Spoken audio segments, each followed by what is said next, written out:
लगातार 3 दिन से कमजोर होते बाजार और आज शुरुआत करने के लिए है सुस्ती भरे संकेत। 3 दिनों की कमजोरी पर लगेगा ब्रेक, रिकवरी होगी या फिर हफ्ते के आखिरी दिन भी दिखेगा दबाव।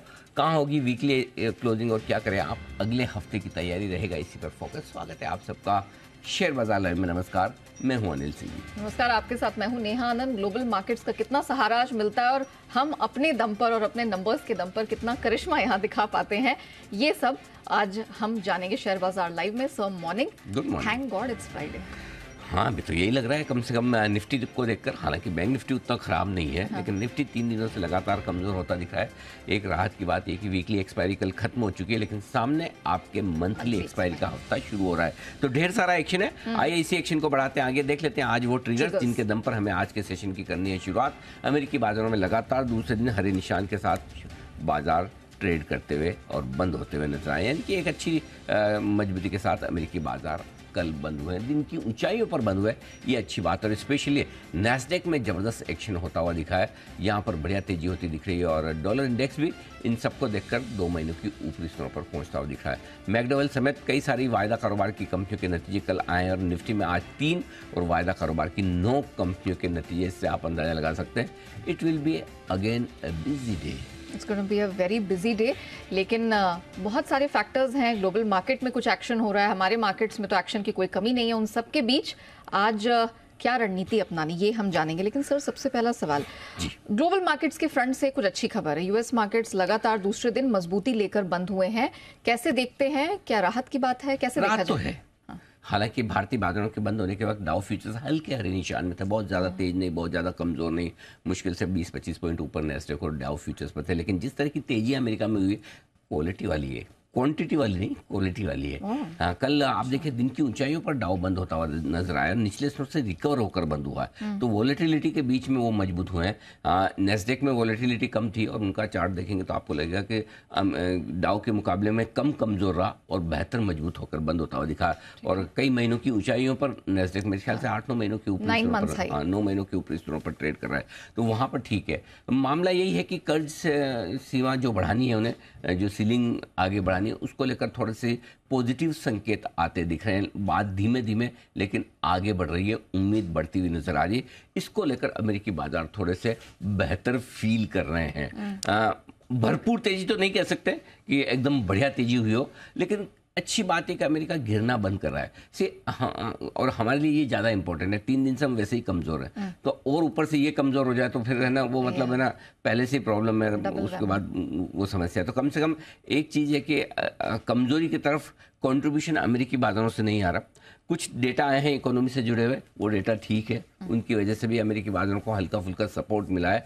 बस साथ साथ में ये कि डॉलर इंडेक्स आपका 103 के आसपास आया है, लेकिन जब हम 110, 112, 115 के डॉलर इंडेक्स को देख चुके हैं तो 1-2% ऊपर नीचे होने में बहुत ज़्यादा फर्क नहीं पड़ता, तो मेरे ख्याल से वो न्यूट्रल है। हाँ, कमोडिटीज़ के लिहाज से थोड़ा सा इंटरेस्टिंग है, क्योंकि सोना चांदी आपके सारे फिर से सस्ते हो रहे हैं, कमोडिटी दूसरी सब गिरे हैं। सो ओवरऑल बाकी वैसे अमेरिकी बाजारों से हमें जो संकेत लेने वो ठीक ही हैं, कोई बुरे नहीं है। डाउ फ्यूचर्स हरे निशान में। एक और चीज़ जो नया आज के लिए इंपॉर्टेंट है वो ये कि एक हांगकांग शंघाई छोड़ दें जो थोड़े कमज़ोर है, बाकी सारे एशियाई बाजारों में हरियाली है। निक्केई बढ़िया फर्स्ट क्लास 1% ऊपर है, ताइवान हरे निशान में, सिंगापुर 0.5% आधा % ऊपर है, कोरिया आधा % ऊपर है। तो एशियाई बाजारों में सिर्फ हल्का फुल्का सपोर्ट है, एक चाइना और हांगकांग को छोड़कर। इनफैक्ट सर, स्टॉक मार्केट्स में तो अच्छा है, लेकिन मैं काफी दिनों से एशियन करेंसीज को देख रही हूँ, युआन हो, येन हो, यहाँ पर कमजोरी थोड़ा सा ज्यादा हो गई मेरे ख्याल से। मतलब मेरे ख्याल से हमारा रुपया भी दो दिनों में काफी कमजोर हो गया है। डॉलर इंडेक्स उतना नहीं बढ़ा, लेकिन दूसरी करेंसीज ज्यादा कमजोर होती दिख रही है, ये साफ दिख रहा है।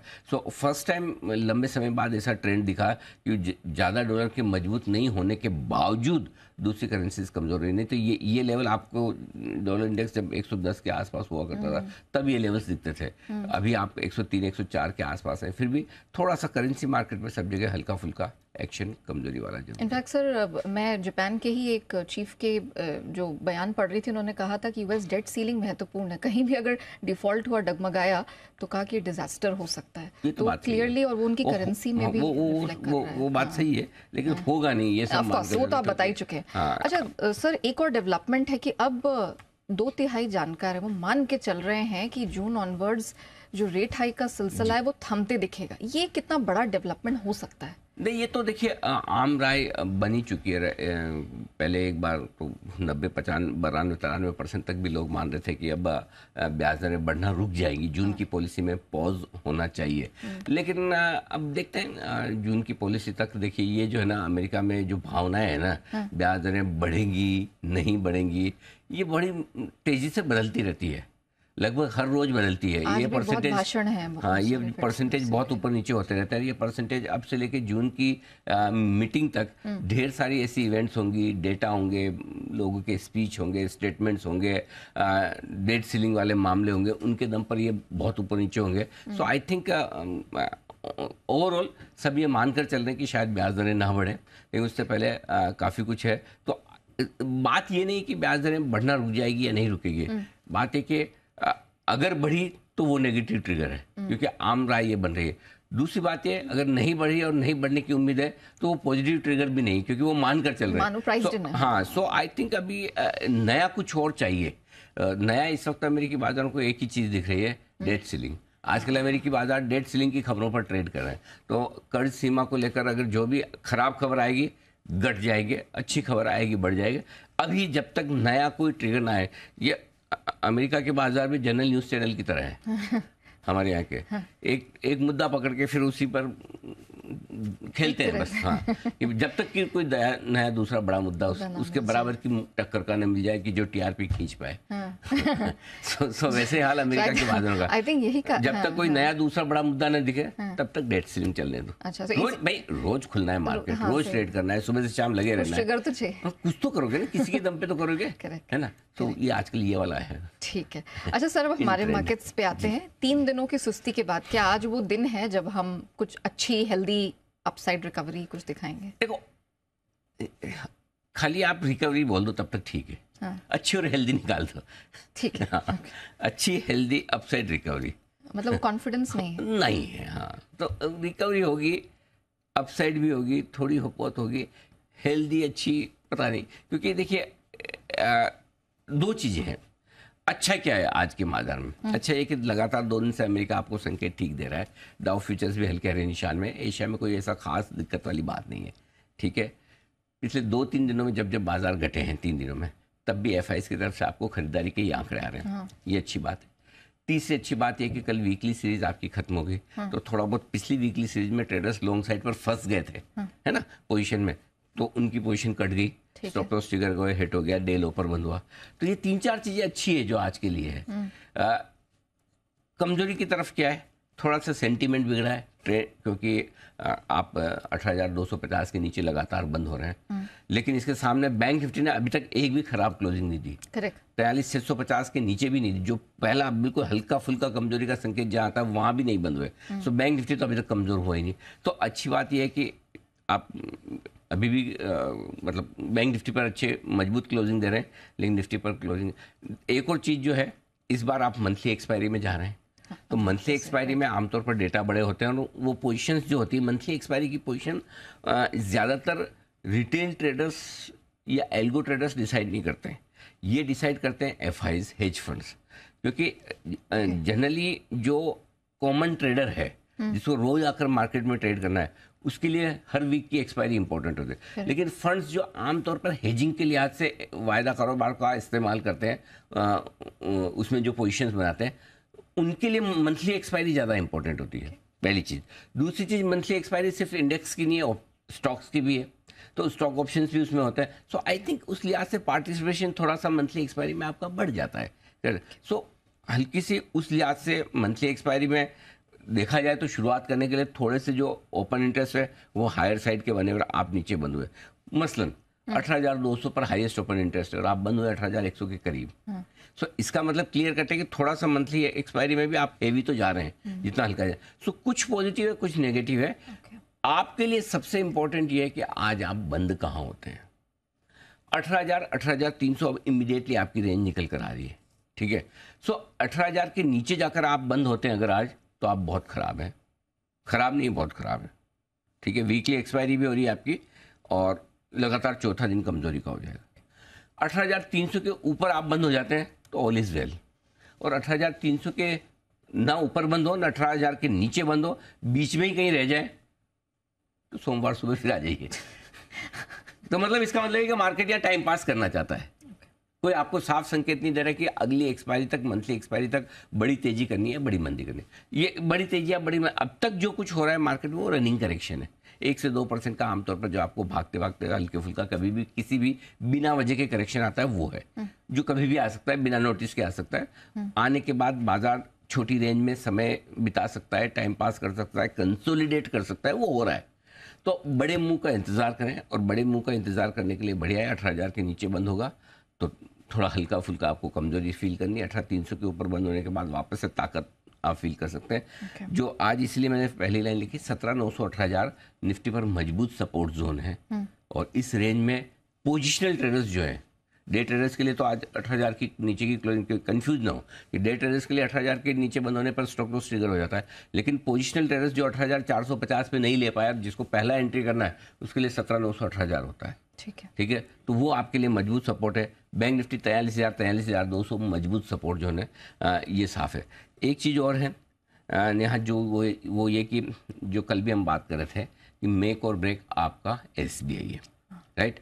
कल फिर आपने देखा कि सेम वही पैटर्न हुआ, SBI के इतने ज़बरदस्त तोड़ फोड़ नतीजे, टॉप क्लास नतीजे, नो डाउट थोड़ी प्रोविजनिंग कम करने की वजह से जैसे भी आया जो भी आया, but on the whole numbers बहुत मजबूत है। 50,000 करोड़ का प्रॉफिट करता है बैंक, कोई बड़ी छोटी बात नहीं, बहुत बड़ी बात है। करेक्ट। लेकिन नंबर्स के बाद क्या, डे लो पर बंद हो रहा है, दैट इज द प्रॉब्लम। कोई एक भी स्टॉक बैंकिंग शेयरों का ऐसा नहीं, ये तो भला हो ICICI कोटक का, जिन्होंने कल बैंक निफ्टी को बचा लिया, राइट। अदरवाइज बैंकिंग शेयरों का प्रदर्शन जो ढीला है वो कल बाकी, और मजे की बात देखिए, कल SBI ने बैंक निफ्टी का मूड खराब नहीं किया, लेकिन बाकी सारे मार्केट का खराब कर दिया। सो आई थिंक अभी भी बैंक निफ्टी में लीडरशिप है, सरकारी नहीं तो प्राइवेट बैंक चलने को तैयार है। अभी भी मेरा मानना है लाइफ हाई बनाएगा तो पहले बैंक निफ्टी बनाएगा, तो क्या मतलब बनाएगी। और अभी भी मेरा ये मानना है कि तेजी की लीडरशिप आपको बैंक निफ्टी से लेनी है। मन शॉर्ट करने का करें तो आप निफ्टी कीजिए। कल मैंने जरूर आखिर में हीरो या जीरो टाइप का एक पुट ऑप्शन दिया था 43,800 का। इसका मतलब ये नहीं कि वो हीरो या जीरो 1 घंटे का 1.5 घंटे का ट्रेड है। इसका मतलब ये नहीं कि बैंक निफ्टी पर व्यू नेगेटिव है, क्योंकि वो एक्सपायरी की पोजिशनिंग के लिहाज से, सो दोनों में आप फर्क समझिए। कोई ट्रेड आपका 2 घंटे का होता है एक्सपायरी के दिन का, कोई 1-2 दिन का होता है, कोई लंबा व्यू होता है। तो लंबे व्यू में अभी भी कोई बदलाव नहीं है, वहाँ पर अभी भी ठीक है मामला। लेकिन हाँ, शॉर्ट टर्म आज एक्सपायरी के लिहाज से ये कुछ एक लेवल से जिस पे आपको फोकस करना है। इनफैक्ट सर, क्योंकि आपने जिक्र ऑलरेडी यहाँ पर किया है कि SBI एक मेक और ब्रेक सिचुएशन यहाँ पर साबित हुई है, तो जी बिजनेस से एक्सक्लूसिव बातचीत में SBI के जो चेयरमैन हैं दिनेश कुमार खारा, उन्होंने कहा कि RBI के ECL यानी कि एक्सपेक्टेड क्रेडिट लॉस मेथड के लागू होने से बैंक पर कोई असर नहीं पड़ेगा। आइए दर्शकों को भी सुनाते हैं कि एग्जैक्टली उन्होंने क्या कहा है। देखिए, ऐसा है कि ECL में जो है, अभी तो सबसे पहले तो ये discussion document reserve bank of India के द्वारा इंट्रोड्यूस किया गया है, तो इसमें अभी कुछ ऐसा डिसीजन नहीं लिया गया है। और दूसरा, उसी डिस्कशन डॉक्यूमेंट में भी बड़े क्लियरली कहा गया है कि जो भी प्रोविजन होंगे वो 5 साल में करने होंगे, इन 5 years टाइम।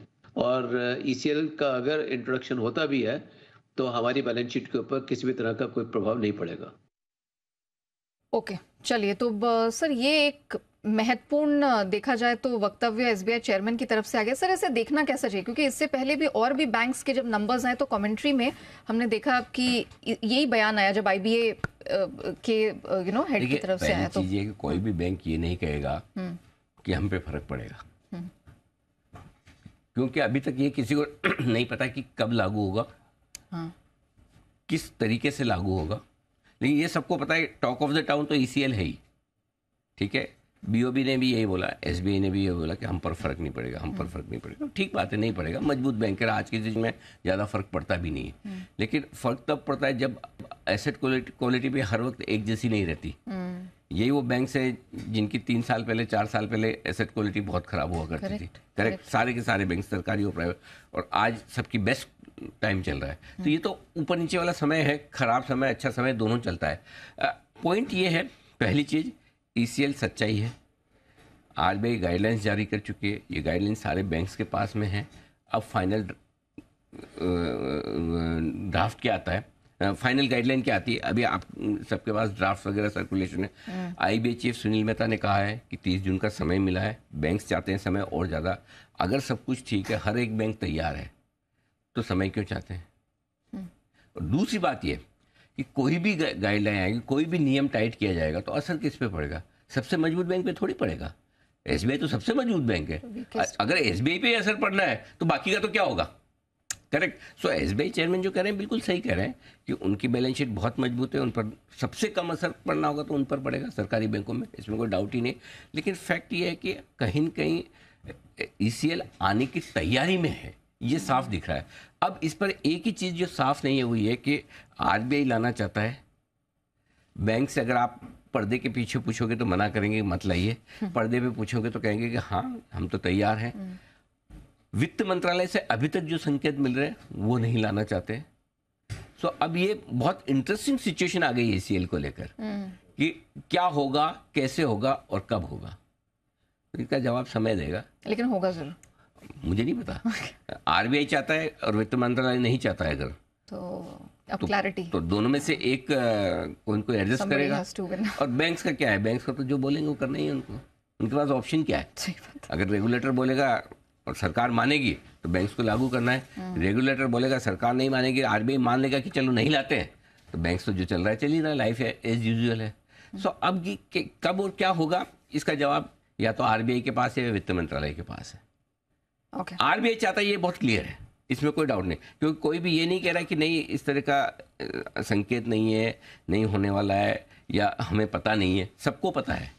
ये चीज़ तो बहुत क्लियरली हर बैंक का मैनेजमेंट, टॉप मैनेजमेंट अगर बोल रहा है हाँ ईसीएल को लेकर हमें फ़र्क नहीं पड़ेगा, कोई एक आध बोल रहा है फ़र्क पड़ेगा, इसका मतलब क्लियर कट है कि सबको ये तो पता है कि ईसीएल पर बातचीत चल रही है। हाँ, तो ये हकीकत है। हाँ, अब हकीकत कितनी जल्दी लागू हो जाती है नहीं होती है ये वक्त बताएगा। चलिए, तो बैंकिंग सेक्टर के लिए ये एक डेवलपमेंट है, टॉक ऑफ द टाउन है और उस पर लगातार आगे भी जो अपडेट्स होते रहेंगे उस पर चर्चा जारी रहेगी।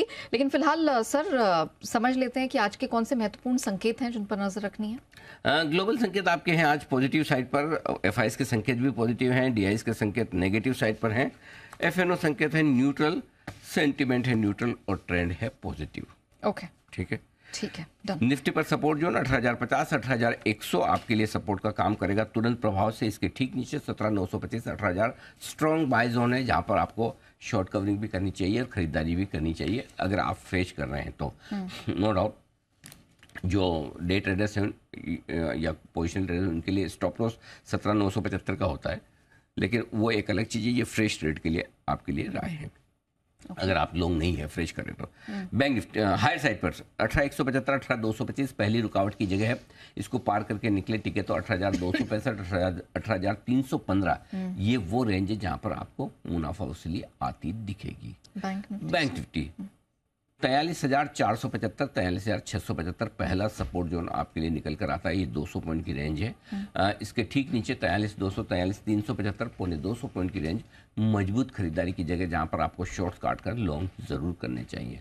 ऊपर 43,900, 44,000 हल्की फुल्की रुकावट की जगह पार करके निकले तो 44,175, 44,150 ऊपर का जोन है जहां पर लगभग 3 दिनों से हम ट्राई कर रहे हैं, पार नहीं कर पा रहे हैं। अगर 44,200 के पार करके निकल कर टिक गए तो फिर आपको सारे शॉर्ट्स भी काटने हैं, फ्रेश लॉन्ग भी करनी है, बड़ा ब्रेकआउट वहां पर आपको लाइफ टाइम हाई के ऊपर मिलेगा, ये ध्यान में रखें। सर पीसीआर और एफआई इंडेक्स लॉन्ग पोजीशन 2% थोड़ी सी बढ़कर आई है, पुट कॉल रेशियो हल्का फुल्का बढ़ा है वीकली एक्सपायरी के बाद, ठीक है, कंफर्टेबल है, कोई खास दिक्कत वाली बात है नहीं।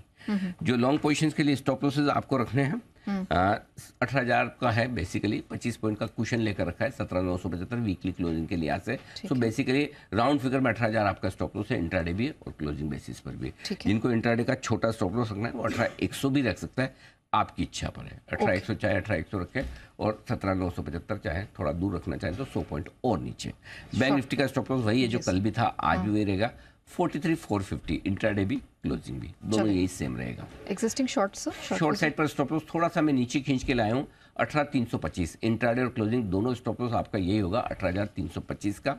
और बैंक निफ्टी पर स्टॉप लॉस सेम है जो कल भी था आज भी है 44,200, इंट्राडे भी क्लोजिंग भी, कल भी आपका ट्रिगर नहीं हुआ, आज भी यही रहेगा। सर निफ्टी में न्यू पोजीशंस में क्या करना है? खरीदना है 17,975 के स्टॉप लॉस के साथ, और जिनको छोटा रखना है वो 18,100 का स्टॉप लॉस रखें, आपकी मर्जी पर है, आप जिस तरह की पोजिशनिंग कर रहे हैं। स्टॉप लॉस आप सरका सकते हैं, खिसका सकते हैं। टारगेट 18,175, 18,215 दो छोटे टारगेट, 265, 285 दो बड़े टारगेट, मीडियम टारगेट, 18,315, 18,340 तक के फाइनल टारगेट के लिए करनी है आपको खरीदारी। सेल साइड से अब जो लोग शॉर्ट करना चाहते हैं 18,265 से मूड बनाए शॉर्ट करने का, 315, 265, 285, 315, ये 3 लेवल है जो बढ़िया है शॉर्ट करने के लिए टुकड़ों टुकड़ों में अगर आप शॉर्ट करना चाहते हैं तो। 18,400 का आपका स्टॉप लॉस होगा। टारगेट जो बनेंगे 18,225 और 18,200 दो छोटे टारगेट हैं, 18,175, 18,125 दो मीडियम टारगेट और 18,100 तक के फाइनल टारगेट के लिए बिकवाली करनी है आपको इस रेंज में। नई पोजीशन बैंक निफ्टी सर? कोई बदलाव नहीं है। ब्रॉडली कल जो आपको स्ट्रेटेजी दी थी सेम आज भी वही है, वही 43,200, 43,300, 43,475 की रेंज में खरीदना है अगर मौका मिले तो। कल आया नहीं, आज भी लगता चांस कम में आएगा। अगर आए तो लेना है, नहीं आए तो खाली स्ट्रेटेजी नोट करके रख लेना है। 43,100 का स्टॉप लॉस है, 43,575, 675 दो छोटे टारगेट है, 750 और 800 के दो मीडियम टारगेट, 900 का फाइनल टारगेट, बस दैट्स इट। तो जब पता है नेहा कि यहाँ पर आने के चांस कम है, तो जो एग्रेसिव ट्रेडर्स है उनके लिए बैंक निफ्टी में खरीदारी करने की राय है। और वो स्टॉप लॉस है 43,450 का, 43,450 ये स्टॉप लॉस लगाकर खरीदने। कल भी यही स्ट्रेटेजी थी, आज भी यही है। 43,800, 900 दो छोटे टारगेट, 44,000, 44,075 मीडियम टारगेट और 44,150 के बड़े टारगेट के लिए आप कर सकते हैं खरीदारी। सेल रेकमेंडेड है? सेल है ना? अच्छा, करना है बिल्कुल। कल भी था सेम, आप भी आप देखिए ना, कल भी एग्जैक्टली लो आपका 43,675 का बना है, 666 का, और हाई 44,75 का। दोनों तरफ बैंक निफ्टी तो इतने शानदार लेवल फॉलो कर रहा है, मैं बता नहीं सकता। और क्लोजिंग भी आपकी 750 पे हुई। बैंक निफ्टी तो मतलब बहुत ही बेहतरीन लेवल्स पे चल रहा है। तो 44,150 की रेंज में पक्का शॉर्ट करना है, करना ही है। अच्छा, हाँ, क्योंकि आपके पास स्टॉप लॉस भी बहुत छोटा है, सिर्फ 50 पॉइंट ऊपर 44,200 का। ठीक है। टारगेट 43,900, 825 दो छोटे टारगेट, 750, 700 दो मीडियम टारगेट, 575, 500 तक के फाइनल टारगेट के लिए करनी है बिकवाली। Okay sir, F&O ban update दे देती हूँ। नया आगमन हुआ है एल&टी फाइनेंस का। ऑलरेडी जो बैन में है AB fashion, LIC housing finance, Balrampur Chini, Manappuram finance, delta corp, GNFC, PNB, और बाहर सर कोई भी नहीं हुआ है इनमें से। हाल ही के दिनों की सबसे बड़ी लिस्ट है। 8 स्टॉक एफएनओ बैन में पिछली बार कब आए थे, ये आशीष रिसर्च करके बताएंगे बाद में। याद तो नहीं होगा आशीष? नहीं सर, याद नहीं है, लेकिन काफी लंबे टाइम से, मतलब मेरे ख्याल से 8-10 सीरीज में तो ऐसा नहीं होगा पिछले 8-10। तो हाँ, लंबे समय बाद ऐसा हो कि 8 शेयर एफएनओ बैन में है। और एक और रिसर्च ये भी करी आशीष की ज्यादातर स्टॉक बैन में शॉर्ट की वजह से आए या लॉन्ग की वजह से। क्योंकि इस बार ऐसा लग रहा है कि ज्यादातर शॉर्ट की वजह से बैन में आ रहे हैं। ये भी चेक करना, मतलब जब बैन में गए तो शॉर्ट पोजीशन के साथ गए या लॉन्ग में। ये दोनों चीज बड़ी इंटरेस्टिंग होगी। जैसे फॉर एग्जाम्पल मनापुरम पता है शॉर्ट की वजह से ही हुआ है बैन में। तो कुछ ऐसे स्टॉक्स हैं जो जरा एक बार देखेंगे, पता चले। इंटरेस्टिंग। चलिए आशीष तो वो पता करेंगे, लेकिन सर रिजल्ट पे आपका रिव्यू जानना चाहेंगे यूनाइटेड। हाँ, एक बार पहले मैं थोड़े से डेटा बताना चाहता हूँ। हाँ सर प्लीज। हाँ, तो निफ्टी एफआईएस की कल 970 करोड़ की कैश मार्केट में खरीदारी का आंकड़ा है। लगातार खरीदारी उनकी तरफ से बरकरार है। लोकल फंड ने 850 करोड़ की बिकवाली की है, मुकाबला करने की कोशिश की है।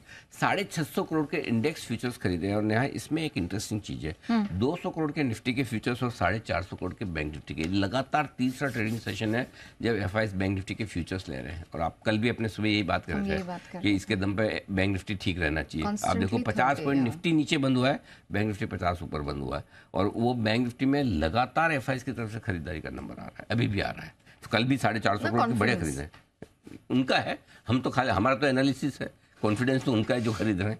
करेक्ट। तो ये आपके लिए 1140 करोड़ के स्टॉक फ्यूचर्स की बिकवाली थोड़ी सी बड़ी है कल। ये थोड़ी ज़्यादा आई है, इसमें कोई डाउट नहीं। सो इसलिए आप एफआईएस के डेटा को पॉजिटिव या न्यूट्रल भी रखना चाहिए। मैंने पॉजिटिव इसलिए रखा, न्यूट्रल भी रख सकता था। एक तो ये कि कुल मिला के नंबर्स पॉजिटिव साइड पे ज़्यादा है। दूसरा, मैं हमेशा कैश मार्केट की खरीदारी को वजन ज़्यादा देता हूँ, उसकी इंपॉर्टेंस ज़्यादा है।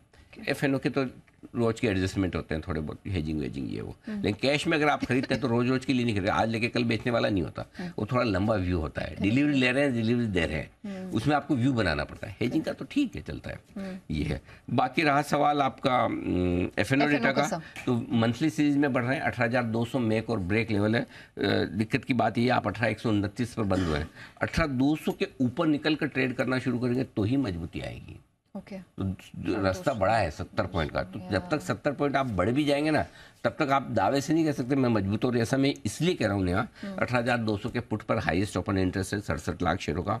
18,200 के कॉल पर भी लगभग हाईएस्ट ओपन इंटरेस्ट 82 लाख शेयरों का बैठा हुआ है। तो 18,200 मेक और ब्रेक। तो आज वीकली क्लोजिंग आपको 18,200 के ऊपर चाहिए। चलिए, तो ये एक मेक और ब्रेक। अगर 18,200 के ऊपर क्लोजिंग वीकली मिली, you are not that bad. Okay 18,000 के नीचे मिली तो आप वाकई में अपने सोचना आप को रिव्यू कर लीजिए। ठीक है बैंक निफ्टी का डेटा कोई खास है नहीं, 44,000 पे हल्की फुल्की रुकावट का लेवल, दैट्स इट। ठीक है, चलिए, तो हमने महत्वपूर्ण पॉइंट्स तो यहाँ पर समझ लिए, लेकिन नंबर्स जैसे यहाँ पर आ रहे हैं सर, आपका एक रिव्यू लेना चाहेंगे यूनाइटेड स्पिरिट्स पे, कैसे देखते हैं? आमतौर पर मैं जब भी नतियों का सीजन होता है मैं बहुत सारे रिजल्ट्स लेता भी हूँ, और जब नई वीकली सीरीज की शुरुआत होती है तब बैंक निफ्टी के डेटा में डिस्कस करता हूँ, तो एक नॉट वर्थ डिस्कसिंग। ओके, आज कम से कम 6 रिजल्ट आए हैं बाजार बंद होने के बाद। Bata, united spirits, IndiGo, PI industries, Concor, 5। हाँ, मतलब नॉट वर्थ डिस्कसिंग। मतलब एक भी रिजल्ट ऐसा नहीं जो बहुत तोड़-फोड़ अच्छा हो या बहुत ज़्यादा खराब हो, जिनमें मतलब 5% प्लस 3%, 4%, 5% प्लस माइनस का मूव आए। तो अब आ जाए तो सरप्राइजिंग है मेरे लिए, बट रिजल्ट सारे ऐसे म्यूटेड रिजल्ट है, किसी में कुछ अच्छा है, किसी में कुछ खराब, मतलब किसी में मतलब स्टॉक नहीं। जैसे मैकडोवेल है, इसके रिजल्ट का मैं खाली आज रिव्यू दे रहा हूँ। हाँ, इसी तरह से बाकी सारे बाटा में भी देखेंगे कुछ अच्छी चीज़ें कुछ खराब है, कॉनकोर में कुछ अच्छा कुछ खराब। तो कोई भी रिजल्ट एकदम आपको क्लियर कट डायरेक्शन नहीं दे रहा कि तेजी करनी है कि मंदी करनी है। मैकडोवेल थोड़ा सा पॉजिटिव साइड पर ज़्यादा है, और ये कि रिजल्ट वैसे देखा जाए तो अनुमान से बेहतर है, लेकिन ऐसे आप खाली अगर आपको अनुमान नहीं पता और रिजल्ट देखो तो आपको लगेगा अरे रेवेन्यू बढ़ा ही नहीं, वहीं का वहीं %0.5 नीचे, मार्जिन तो 13.5%, क्या फर्क पड़ता है, थोड़े से बढ़े। सो मतलब कहने का मतलब है कि आय और मार्जिन अनुमान से बेहतर हैं, लेकिन ऐसे देखेंगे तो आपको ज़्यादा मज़ा नहीं आएगा। साल दर साल आप उसको तुलना करेंगे तो पहली चीज़ ये। लेकिन हम चूंकि तुलना तो अनुमान से करते हैं, इसलिए थोड़े ठीक ठाक नंबर्स ये दिख रहे हैं मैकडोवेल। अच्छी बात यह है कि थोड़े इनके रियलाइजेशन बढ़े, प्राइसिंग पावर थोड़ा सा आया है।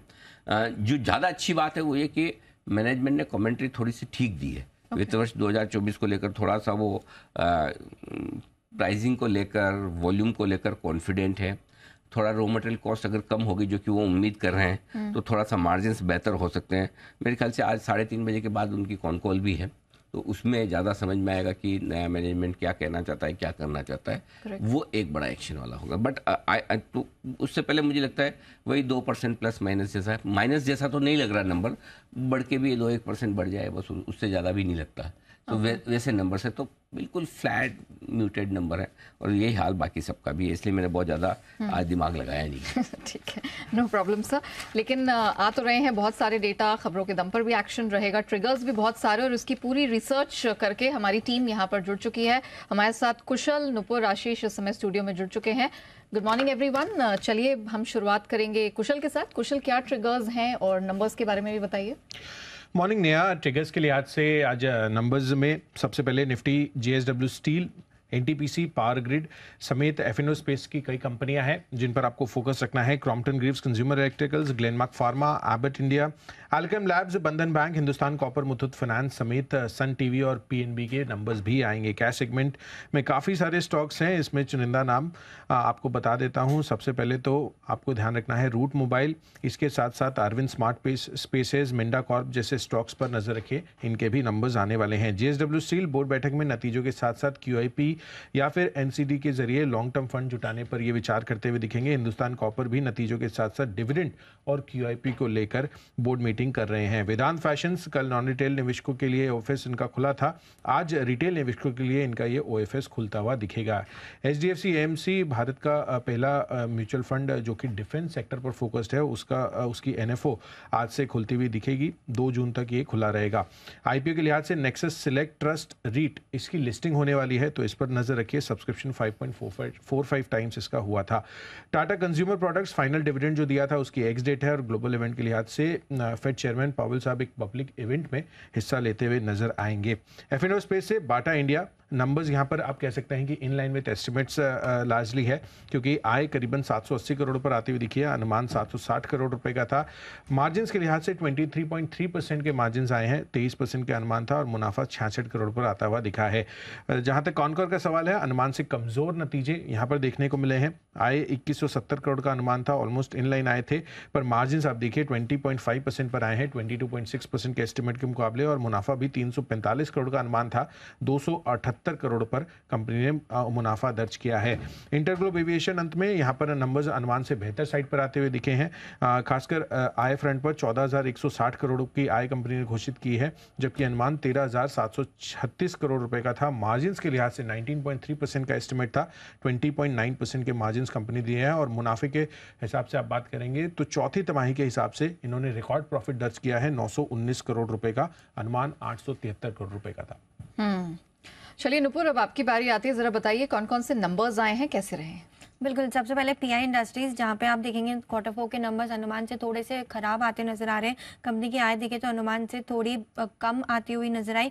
मार्जिन्स 25% का अनुमान था, उसके अगेंस्ट सिर्फ 22% के आसपास आते देखे, और मुनाफा भी 330 करोड़ के अनुमान के अगेंस्ट सिर्फ 280 करोड़ के आसपास आते दिखा है। तो नंबर्स यहाँ पे थोड़े से कमजोर नजर आ रहे हैं। ग्लैंड फार्मा, यहाँ पे भी परफॉर्मेंस Q4 की वीक दिख रही है, 28% की गिरावट आपको कंपनी की आय में दिखेगी। कामकाजी मुनाफा बिल्कुल आधा होता दिखा है, 50% गिरकर आया। मार्जिन्स 32% के गिर के 22% होते हुए दिखे। मुनाफा भी देखे तो 70% की गिरावट यहाँ पे भी दिखा रहा है। राइट्स, यहाँ पर भी परफॉर्मेंस कमजोर है। कंपनी की आय देखे तो 10% से घटकर आई है। कामकाजी मुनाफा 6% की गिरावट दिखा रहा है। हालांकि मार्जिन 27% के आसपास मेंटेन किए कंपनी ने, और जो मुनाफा है वो भी 2% से घटकर आते हुए दिखाए। टाटा एलेक्सी, यहाँ भी मार्जिन में आपको डिक्लाइन दिखेगा। रेवेन्यू 23% से बढ़कर आया है। कामकाजी मुनाफा देखे तो 22% की ग्रोथ दिखा रहा है, लेकिन मार्जिन पे आपको इम्पैक्ट दिख रहा है। 33% के मार्जिन घट के इस बार 30% के आसपास आते दिखे, और 60 रुपए का कंपनी ने डिविडेंड का भी ऐलान किया है। ट्रांसपोर्ट कॉर्पोरेशन ऑफ इंडिया, यहाँ पे मिले जुले नतीजे आपको नजर आएंगे। कंपनी की आय में 9% की ग्रोथ है। कामकाजी मुनाफा 10% से गिरकर आया है। मार्जिन्स भी देखें तो 13% से या कम होकर 11% के आसपास दिखे, और जिसका इम्पैक्ट मुनाफे में भी दिखा है। 5% की गिरावट यहाँ पर भी नजर आ रही है। सुमितोमोटो केमिकल्स की बात करें तो यहाँ पे कंपनी की आय करीबन 2% से गिरकर आई है। कामकाजी मुनाफा 27% की डी ग्रोथ दिखा रहा है, काफी शार्प जंप यहाँ पे दिखा है। मार्जिन देखे तो 16% से गिर के 12% के आसपास आते दिखे। नेलकास की बात करें तो यहाँ पे जो परफॉर्मेंस है Q4 की वो काफी कमजोर है। रेवेन्यू में 16% की बढ़त दिख रही है, लेकिन मार्जिन्स देखे तो यहाँ पे आपको डिक्लाइन दिखेगा, तो जिसके अकॉर्डिंग मुनाफे में आपको 33% की गिरावट नजर आ रही है। तो ये स्टॉक भी आज फोकस में रहने वाला है। और रिजल्ट्स में लास्ट है यूजीवन फाइनेंशियल सर्विसेज, जहाँ पे एनआईआई में 37% की ग्रोथ है। मुनाफा देखे तो 69% से बढ़कर आया, तो ये स्टॉक भी फोकस में रहने वाला है। Okay Kushal, back to you, जरा बताइए और कौन से नंबर्स आए हैं और किस प्रकार के रहे हैं? बिल्कुल, तो काफ़ी सारे कैश मार्केट के और नंबर्स भी हैं, जिसमें उनो मिंडा नंबर्स अच्छे दिख रहे हैं। हालांकि मार्जिन्स पर आपको हल्का दबाव देखने को मिला है, 11.4% के मुकाबले 11.05%। मुनाफा हालांकि 24% बढ़कर 194 करोड़ पर आता हुआ दिख रहा है। साथ ही आपको यहाँ पर यह ध्यान रखना है कि कंपनी सिक्योरिटीज़ के जरिए 1500 करोड़ एक या अधिक ट्रांचेस में जुटाने वाली है, तो इस वजह से भी फोकस में रहेगा। जीआर इंफ्रा, यहाँ पर नंबर्स अच्छे दिख रहे हैं। मार्जिन्स 21% से बढ़कर 27.2% पर आए हैं, और कंपनी का मुनाफा भी 41% की ग्रोथ आती हुई दिखी है। 390 करोड़ पर कंपनी का मुनाफा आता हुआ दिख रहा है। गल्फ ऑयल लुब्रिकेंट्स, नंबर्स मिले जुले देखने को मिले हैं। 14% के मार्जिन्स के मुकाबले 11% के मार्जिन्स है, पर मुनाफा कंपनी का लगभग 2% की ग्रोथ किया है 62 करोड़ पर, और आय फ्रंट पर भी 24% की ग्रोथ आती हुई दिखी है। पीएनबी हाउसिंग फाइनेंस, यहाँ पर एसेट क्वालिटी में सुधार है, 4.86% के मुकाबले जीएनपीए 3.83%। कंपनी का मुनाफा 65% बढ़ा है, और एनआईए में भी लगभग 58% तक की ग्रोथ आती हुई दिख रही है। शर्मा एसजीएस टेक्नोलॉजीज के भी अच्छे नंबर्स हैं। मार्जिन 6.7% से 8.7% आए हैं, यानी कि 200 बेसिस पॉइंट्स का उछाल है। साथ ही मुनाफा 153% की ग्रोथ के साथ 43 करोड़ पर आता हुआ दिख रहा है।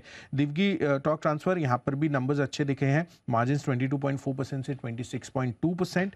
मुनाफा भी 15-16% की ग्रोथ के साथ 13.5 करोड़ पर आता हुआ दिखा है। किम्स, नंबर्स अच्छे हैं, हालांकि मार्जिन यहाँ पर भी डिप हुए हैं 31% के मुकाबले 28.2%, पर कंपनी का कामकाजी मुनाफा लगभग 42% की ग्रोथ के साथ 163 करोड़ पर आता हुआ दिखा है और लाइकवाइज मुनाफा भी 16% बढ़ा है। और अंत में पीटीसी इंडिया फाइनेंशियल्स नंबर्स मिले जुले दिख रहे हैं। एनआईए में करीबन 6% की गिरावट है 82 करोड़ पर कंपनी का मुनाफा 46% ग्रोथ के साथ 36 करोड़ पर कंपनी ने रिपोर्ट किया है। चलिए नुपुर, ये भी जरा बता दीजिए कि खबरों के दम पर कहाँ कहाँ एक्शन दिखेगा। बिल्कुल, सबसे पहले वेदांत फैशन, जहाँ पे कंपनी ने ओएफएस के लिए ओवर सब्सक्रिप्शन का ऑप्शन अब सिलेक्ट कर लिया। 2.88% एडिशनल कंपनी ओएफएस के थ्रू बेचने वाली है। 70 लाख शेयर इसमें दिए जाएंगे। जुबिलेंट फूड वर्क्स, कल खबर आई थी कि कंपनी रेस्टोरेंट ब्रांड एशिया में अपनी हिस्सेदारी खरीदने वाली है। उस पर उन्होंने रिप्लाई किया, जहाँ पे उनका ये कहना है कि ये पूरी तरह से गलत है। उनका कोई इंटरेस्ट नहीं है रेस्टोरेंट एशिया ब्रांड की को खरीदने में। एएमसी और ब्रोकरेज स्टॉक्स भी आज फोकस में रहने वाले हैं, क्योंकि म्यूचुअल फंड के फी पर कैप लगाने के लिए सेबी ने एक कंसल्टेशन पेपर जारी किया है। इस नियम में निवेशकों को फायदा पास होगा और ट्रांसपेरेंसी भी बढ़ेगी। तो आज एएमसी भी फोकस में रहने वाले। ग्रैन्युल्स इंडिया कंपनी का एक प्रोडक्ट है, उसको यूएस एफडीए से मंजूरी मिल चुकी है। ये एक इंजेक्शन है जिसकी जो मार्केट साइज देखेंगे तो $153 मिलियन के आसपास है यूएस में। जी एंटरटेनमेंट पे भी आज रखिएगा आप नजर, क्योंकि सोनी और जी का मर्जर सितंबर तक पूरा होगा, ऐसा सोनी कॉर्प के सीईओ का सालाना कॉर्पोरेट मीटिंग में बयान आते हुए दिखा है। तो ये स्टॉक भी आज फोकस में रहने वाला है। एपटेक 24 मई को बोर्ड की बैठक है, बोनस शेयर इशू करने पर कंपनी विचार करेगी, साथ ही साथ अपने रिजल्ट्स भी घोषित करने वाली है। और लास्ट में फंड एक्शन में हिंडवे होम इनोवेशन, जहाँ पे इक्विटी इंडिया फंड्स ने करीबन 2 लाख शेयर बेचे, अपनी हिस्सेदारी को घटाया है। पहले हिस्सेदारी 9.59% थी, वो घटकर 9.3% हो गई। 16 मई को ओपन मार्केट के थ्रू हिस्सेदारी बेची थी।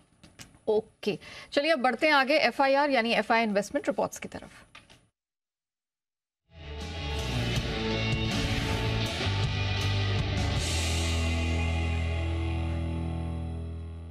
तो किन शेयरों पर, सेक्टर्स पर फॉरेन ब्रोकरेजेस की है नजर, पूरी डिटेल लेकर आशीष हमारे साथ जुड़ चुके हैं। आशीष, मॉर्निंग। पहले तो जो टॉप रिपोर्ट्स हैं वो रखिए सामने। गुड मॉर्निंग निया। देखिए, बहुत सारी रिपोर्ट्स आज मेरे पास। सबसे पहले दिग्गज स्टॉक्स के साथ शुरुआत करते हैं। स्टेट बैंक ऑफ इंडिया, कल बाजार के दौरान नतीजे आए थे।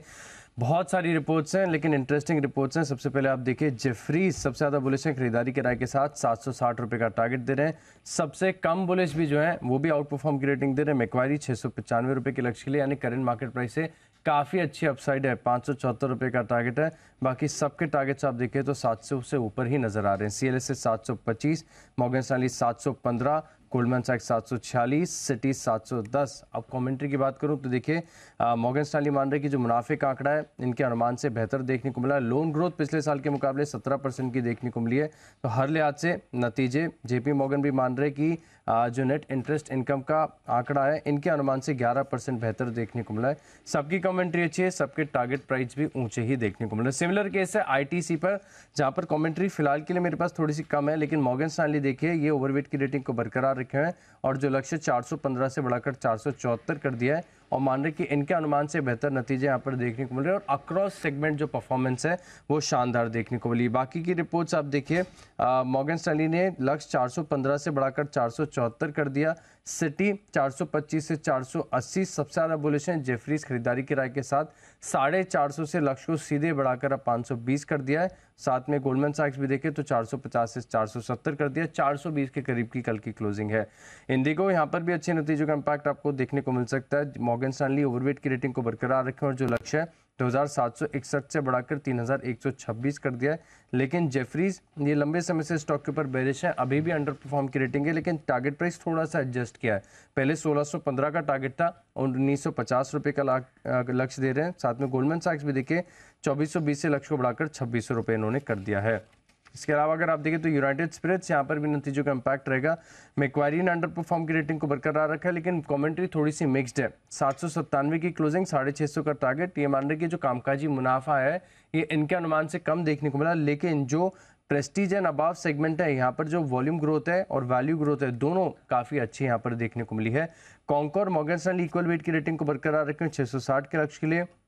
मैक्वारी मान रहे कि नतीजे जो अनुमान के मुताबिक अंडर परफॉर्म की रेटिंग दिया 620 रुपये का रख दिया और नोमेरा न्यूट्रल की रेटिंग को बरकरार रखे 631 की क्लोजिंग, 635 का टारगेट। इनके अलावा भी कोई रिपोर्ट्स हैं आशीष? बहुत सारी रिपोर्ट हैं। जाइडस लाइफ साइंसेज आप देखिए, मॉर्गन स्टैनली ओवरवेट की रेटिंग को बरकरार रखे, लक्ष्य 513 से बढ़ाकर 646 कर दिया और EPS के अनुमान में भी आप देखें तो काफ़ी बढ़िया 15 से लेकर 22% की बढ़ोतरी की है। जेफरीज खरीदारी के रहते लक्ष्य 575 से बढ़ाकर 585 कर दिया, 508 की क्लोजिंग चल रही है। रामको सीमेंट्स कल यहाँ पर भी देखें नतीजे आए थे बाजार के दौरान टुवर्ड्स क्लोजिंग। मैक्वारी ने न्यूट्रल की रेटिंग को बरकरार रखा है, हालांकि लक्ष्य कुछ बड़ा और सिग्निफिकेंट नहीं है। 782 की क्लोजिंग, 788 का टारगेट है, लेकिन बोल रहे हैं कि काफ़ी सॉलिड परफॉर्मेंस देखने को मिला। एबिटा अनुमान से बेहतर और जो वॉल्यूम ग्रोथ है ये भी काफ़ी बढ़िया देखने को मिली। टाटा एलेक्सा मिली जुली रिपोर्ट्स हैं। JP मॉर्गन अंडरवेट की रेटिंग को बरकरार रखा है, लक्ष्य 100 रुपये से घटाकर 4,400 रुपये कर दिया है, 6,996 रुपये की क्लोजिंग चल रही है। वहीं मॉर्गन स्टैनली आप देखें तो अंडरवेट की रेटिंग को बरकरार रखे हुए 5,610 के लक्ष्य के लिए, लेकिन इनकी कमेंट्री ठीक ठाक है। मान रहे कि मैनेजमेंट की कमेंट्री जो टॉप क्लाइंट्स हैं इनको लेकर अच्छी नजर आ रही है। ग्लैंड फार्मा बहुत ही कमजोर नतीजे, गोल्डमैन सैक्स खरीदारी के राय को बरकरार रखे हैं, लक्ष्य 1700 से सीधे घटाकर 1475 रुपये कर दिया है।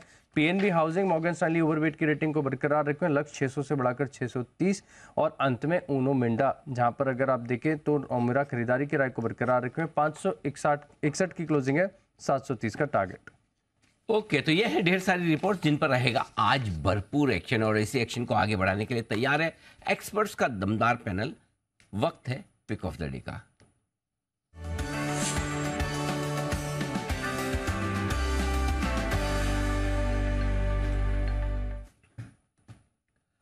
कई दिनों की छुट्टी के बाद आज फिर से लौटे हैं बंसल जी, शुरुआत उन्हीं के साथ की जाए। बंसल जी सुप्रभात, स्वागत है आपका लंबी छुट्टी के बाद। बताएं sir pick of the day. सुप्रभात अनिल जी, सुप्रभात नेहा जी। अनिल जी लंबी छुट्टी नहीं है, सिर्फ एक दिन की छुट्टी है, बट ये जरूर है अनिल जी एक दिन जी बिजनेस से आपसे सबसे दूर रहने के बाद अनिल जी मुझे तो बहुत लंबी लग रही है, और अगर आपको भी लंबी लगी तो आपके अनिल जी प्यार और स्नेह के लिए तहे दिल से अनिल जी शुक्रिया। देखो 3 दिन की हो गई ना छुट्टी, आप परसों गए थे, कल भी नहीं थे, आज आए, तो 3 दिन, परसों कल आज 3 दिन हो गए ना।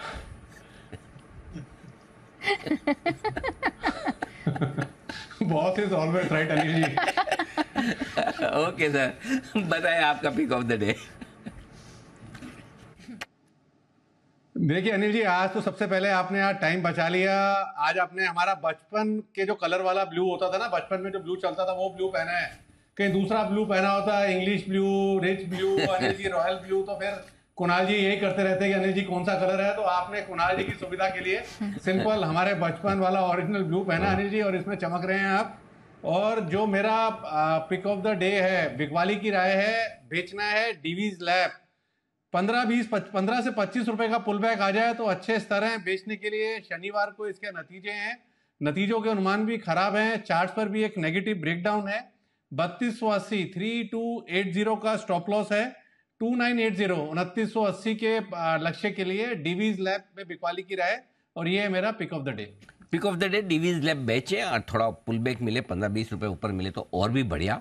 यहाँ पर आज बाजार अगर हल्के फुल्के मजबूत खुलने को तैयार है, उसके चलते थोड़ी आपको एक्शन मिल जाए, जरूर बेचिए डीवीज लैब। आइए कुणाल जी सुप्रभात, बताएं सर आपको क्या पसंद है।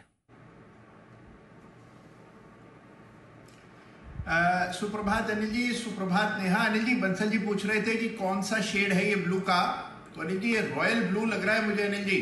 हाँ वो तो अनिल जी इसको शायद रॉयल ब्लू कहते हैं, बाकी नेहा जी प्रकाश डालेंगे अनिल जी। देखो वैसे तो क्या है कि कलर कोई भी हो, हेयर रॉयल है क्योंकि मैंने पहना हुआ ठीक है। ये ब्लू है, ग्रे नहीं ब्लू है, ब्लू है। ओह अच्छा, ओके। नहीं ग्रे तो बिल्कुल भी नहीं है ये। अच्छा, मैं तो अब तक इसको ग्रे समझ रहा था।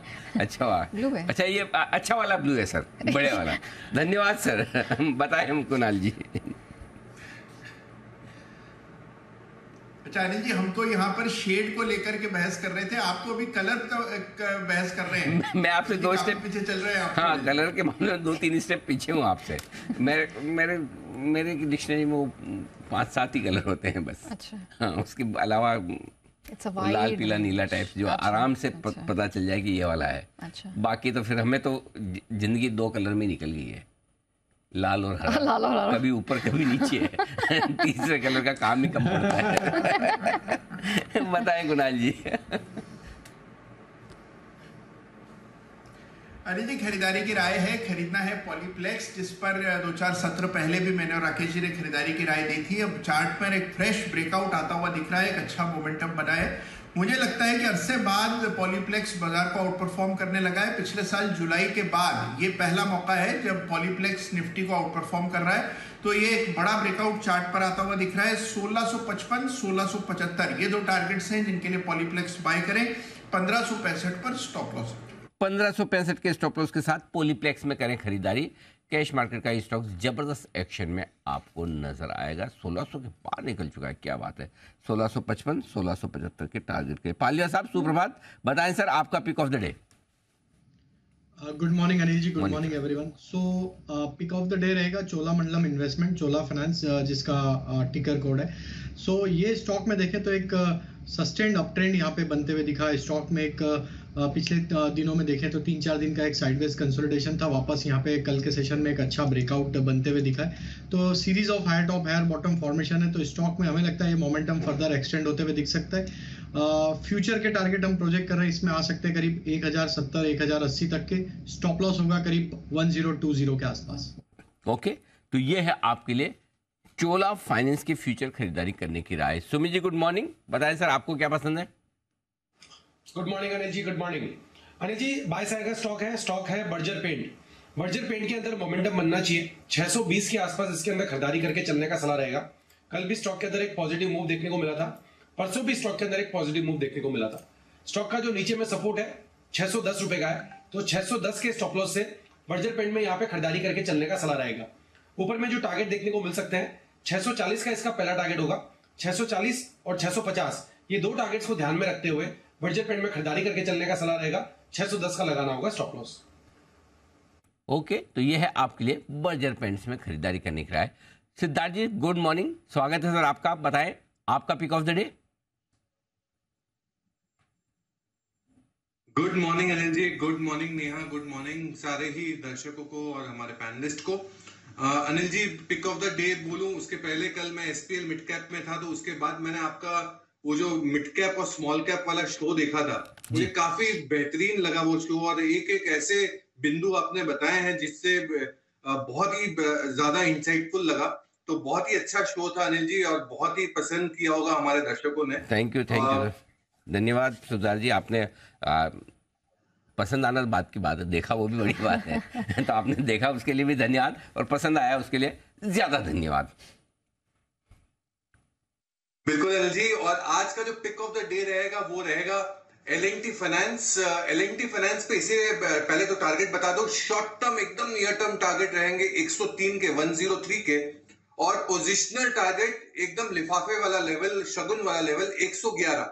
अब मोमेंटम है ये स्टॉक में, मोमेंटम रिटेल बुक में भी दिख रही है, व्हीकल फाइनेंस, साथ ही साथ अफोर्डेबल हाउसिंग, ये पूरे ही सेगमेंट्स में कंपनी है। रिटेल AUM जो होता है वो करीबन 35% से ग्रो हो रहा है, और मैनेजमेंट टारगेट कर रहे हैं कि यहां से और ग्रोथ आएगी। सबसे बड़ी चीज अर्निंग 38% CAGR से ग्रो होने वाली कंपनी L&T फाइनेंस। और वैल्यूएशन के लिहाज से अगर बात करूं जो बहुत महत्वपूर्ण है, 1.2 टाइम्स प्राइस टू बुक में L&T फाइनेंस है, जबकि इसके कॉम्पिटिटर जैसे कि चोला इन्वेस्टमेंट 4.5 टाइम के ऊपर है प्राइस टू बुक में। तो वैल्यूएशन वाइज भी सस्ता है। पहला टारगेट 103 और पोजिशनल टारगेट 111।